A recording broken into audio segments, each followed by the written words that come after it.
All right, gamers, the last little preparation video we're going to be doing before this new set release is going to be for the new Centurion support. Thankfully, not too much to talk about in this one. I mean, the support is good, but it's really not adding so many layers to Centurion. It's really easy to talk about. So essentially, we're getting really two new important cards, which is the Centurion Atri and the new level 8 Synchro Primera Primus. So Atri is finally a second main deck tuner for Centurion, and this card you usually summon later into your combo with Emblema Oath, and then Emblema Oath being in the grave makes it so you can actually draw a card every time that Atri is summoned, which means that this card essentially gets you a draw every turn, which is really, really good, obviously, for just advantage generation, just making this deck able to draw into a bunch of hand traps. I think this Bystial version of the deck especially gets a lot better just because like you're either drawing into Bystials, you're drawing into hand traps, so you're just constantly drawing into interruption to beat your opponent with. So I really, really like Atri. It's a really great card. And also we have this new level 8 Synchro, which essentially you make to search the Emblema Oath, and then Emblema Oath can summon Atri. There's also the fact that Primus has kind of a built-in protection against Nibiru, because if a face-up card you control, well, a face-up Centurion card you control leaves the field because of an opponent's card effect, be it banished, sent to the grave, whatever, you can special Primus from the grave. So, you know, if they go Nib, you can special this from the grave. Now, you don't always have a good line from summoning this from the grave after a Nibiru, so I actually think sometimes you're better off, like, not fully committing into your board if you want to play around Nibiru with this deck. So, for this video, I got a replay that is safe from Nibiru, and actually, the board is better if you get Nibiru'd. I also got just, like, a regular combo where you're not respecting Nibiru, you know, like, what are you doing? Full combo if you're not respecting Nibiru right now, among some other replays. So yeah, not too much to go too crazy over, so let's check it out. All right, so I'm gonna move just a little bit more slowly for the first replay. All the other ones we're gonna kind of fast forward through because really, if you're used to Centurion, there's not that much changing here. It's really quite easy to apply this stuff.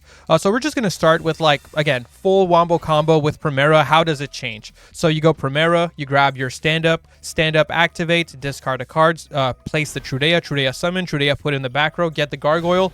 Here, you do something a little different. You make Gargoyle level 4. You make it level 4 so that you can go into Primera Primus. Primus can search Emblema Oath on summon. And you also get to chain block the Primus search with the Gargoyle, which is admittedly, like, really, really good. So you get the chain block, grab the Gargoyle, grab Emblema Oath, activate Emblema Oath to set up your new tuner, the Atri. So now you go Atri, special summon. Atri can be used as a non-tuner as well, so you can actually use it and your level 8 tuner synchro to go into Auxilla. And then Auxilla can search the Wake Up Centurion. You're going to go Wake Up Centurion, summon a level 4 token now instead of a level 8, because you're going to send the Phalanx.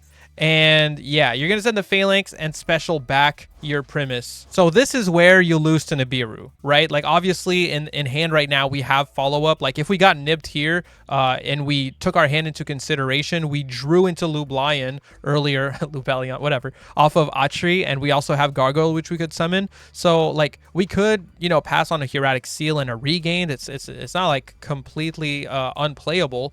But right now, if we're just ignoring the hand and we're just talking about the one card combo, ignoring that we drew into Lubalion, I mean, really, if we got nibbed here, we're just passing on a Gargoyle, right? So yeah, that's why, even though I don't think this line is bad, I think it's really good. And this might be what you end up going for if you don't get nibbed a lot. If you get nibbed a couple times, you might end up doing the line that I'm going to show you later that is insanely good into nib. But either way, so you summon back your Primus with the Phalanx. You go into a Crimson Dragon target, make an early Blazer, and then you just pass turn, right? You get to set up your Atri, so you have Trudea Atri in the back row. Then in your opponent's main phase, you can summon Atri, summon Trudea, and just like earlier, Atri gets a draw yet again, so you get to draw a card, which is obviously amazing.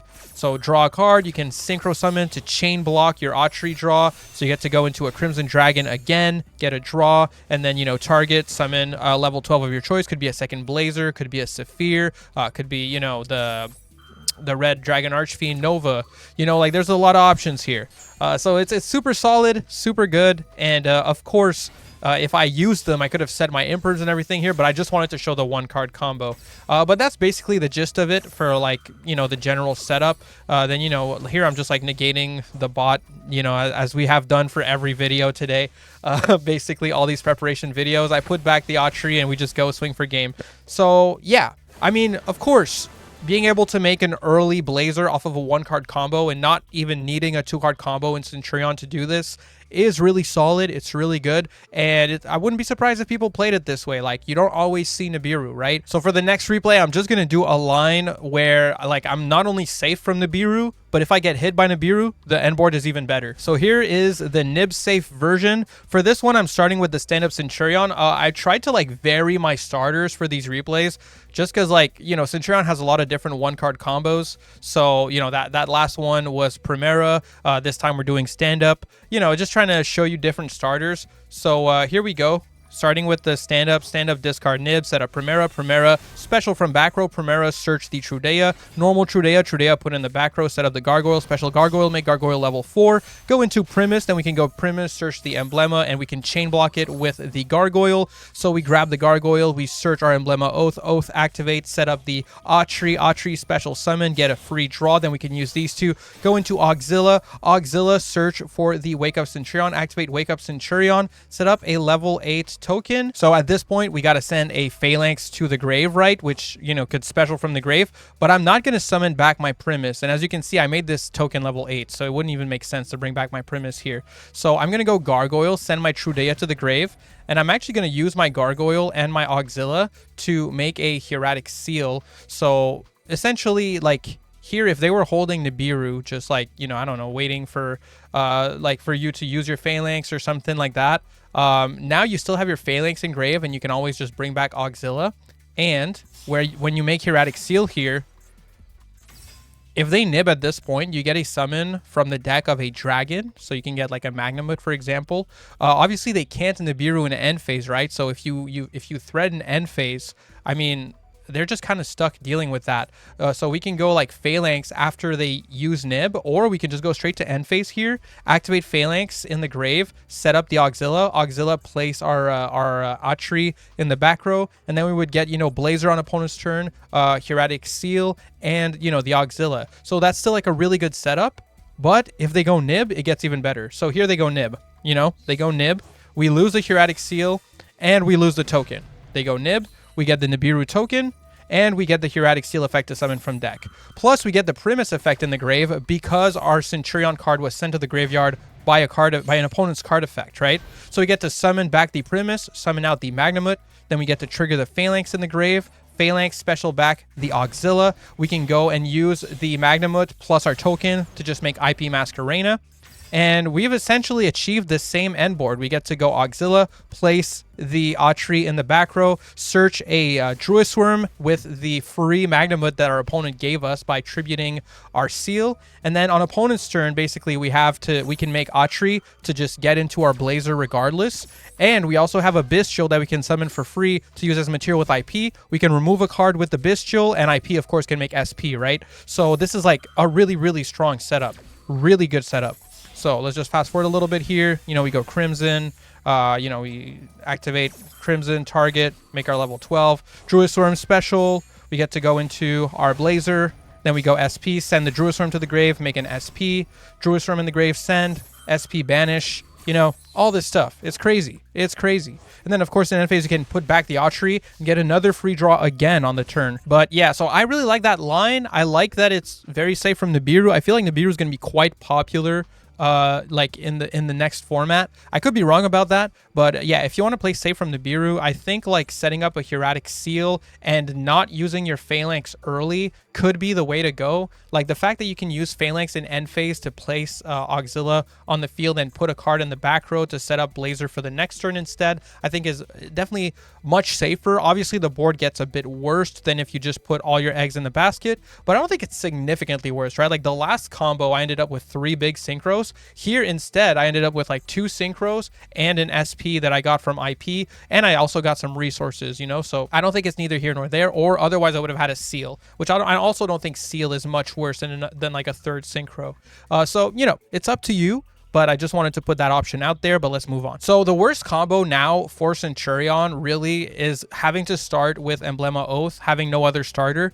Just because, as you saw earlier, Emblema Oath is now part of like the combo. It's part of the middle of your combo, right? So you really just don't have a reason to summon Primus when you go for Oath. And so because of that, you're actually just kind of playing normal Centurion, I would say, if you start with Oath. I really don't think using Primus and all those cards really even makes sense if you're starting off with Oath. So let me just show you here. I would go Oath, and it's a very mid-rangey type of play style if you go for this. So Oath, you know, discard, set up Trudea, put in the back row, so get the Primera special summon Primera, search the Wake Up Centurion, make a level 8 token. Then I can, you know, banish the Wake Up to send the Phalanx, make Auxilla can search the Centurion Gargoyle, send the Trudea to the grave. Gargoyle plus Auxilla, I can go into a Hieratic Seal, and then I can get the end phase effect of my Phalanx to summon back the Auxilla. That way we do get some nice kind of, you know, some breathing room around Nibiru where, you know, if I went to my end, like if I tried to end my main phase,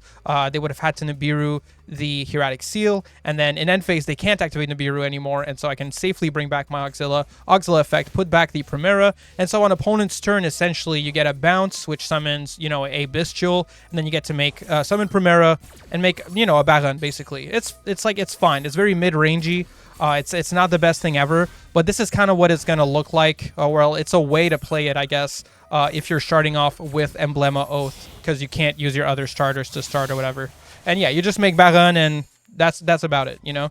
That's about it at that point. You know, like, then we can play it out if you want. You know, they'll summon this, they'll do a search, they'll activate their link, I'll just negate and pop it. And, you know, it goes back to my turn. We can use the Baron effect and stand by and, you know, kind of just build our board back from there. Like, obviously, if you get to turn 3, then you have like a bunch of like advantage that you can generate from all these cards. But yeah, it's you know, it's neither here nor there. It's fine.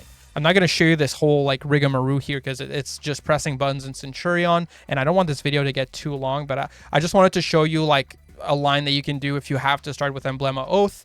And the next one I'm going to do, the last replay we're going to do, is if you have full combo and Bystial Trudea in hand. So you basically get Bystial plus full combo. So let's do that. All right, and here we go. We have Bystial Trudea, and this time I'm going to use Trudea as a starter. So I've shown you Primera, I've shown you the field spell, I've shown you Emblema, and now we're going to use Trudea. So through those 4 replays, you're also getting to see how to start your combo with all of the starters, all the 1-card starters, right? So here we go. Bystial Trudea, discard, search a Magnamut. We'll use that later. So here we go. Trudea, set up Primera, summon Primera, search for the field spell, set up Centurion, activate, discard a card, set up the Gargoyle, special Gargoyle, make it level 4, go into Primus, search the Emblema Oath, and we also can chain block it with the Gargoyle, add Gargoyle to hand, get the Emblema Oath to hand, then we can activate Emblema Oath, set up the Atri, special summon from the back row, use these 2. We do get a free draw into Imperm, pretty nice. We use these 2, we can go into an Auxilla, activate, we get to search our Wake Up Centurion, activate Wake Up, special summon a level 4 token, send the Phalanx, activate Phalanx in the grave, bring back our Primus, use Primus plus our token to go into a Crimson Dragon, and then we can go Crimson Dragon, make a Blazer early, activate the Gargoyle, special summon, and then we can special out our Trudea from the grave by tributing our Gargoyle, summon out the Magnamut, trigger the Magnamut, shuffle back the Primera into the deck since now we have a better tuner to put in the back row. Use these 2 dragons, we can make a Hieratic Seal, and there we go. We pass, we have regained, we have a free Bystial, we have Atri in the back row to make a level 10 synchro on opponent's turn. It's a good setup. You know, it's a good setup. And yeah, that's about it. That's about it, right? Like, you know, my opponent's going to play here. I'm just going to show the board being built, I suppose. But yeah, we get, you know, the Seal, summon the Baldrake, you know, they do whatever. We can go regain, special back our Magnamut, trigger a field spell, and we can use these 2, make a Baron, and then, you know, we have space for our Druid Worm, banish our Hieratic Seal, shuffle it back, get a free draw, and then if they special something, we can use our Baldrake to banish it. So I'm just going to use Baldrake here to banish their Link monster. They get a search with their Soul Piercer, but it doesn't matter. And then next turn, obviously, we can easily end the duel here with just the amount of stuff that we have. So yeah, the amount of advantage generation you get within this engine now, thanks to the archery just drawing every turn, really adds up quickly. As you can see here, the hand just gets super massive, and it's not like the interruptions you have aren't impactful. Like, they're really good. So it's likely that your hand is just going to get massive throughout a duel, even if you never saw Max C or anything like that. So yeah, advantage generation is looking a lot better. Centurion is also looking a lot better. I'm not exactly sure how this is going to land on the tier list, because I'm not sure that it really addresses any weaknesses as much as it just kind of makes Centurion better. So I don't know how much that does. I guess we'll have to wait and see. For sure, more people pick it up, but yeah, this one is like, I'm really uncertain as to where it's going to land on the tier list after the support. And I guess another thing I should mention for this support that I didn't think of saying earlier is the support doesn't really make Centurion better as an engine for other decks. I feel like it really just makes Centurion better as its own deck. I was testing the support within Blue Eyes, for example, like Blue Eye Centurion, and it wasn't helping. It was just making it worse, and I just ended up feeling like, no, like if you want to play a hybrid deck with Centurion, you still run the same package you used to run pretty much. So yeah, that's my take on it. That's about it. Hopefully this was helpful if you just wanted a quick introduction to the new Centurion stuff. And yeah, I'll see you when the new pack drops. I'll be streaming it, or if it's already dropped and I've already streamed it, well, thanks for checking out the video. All right, see ya.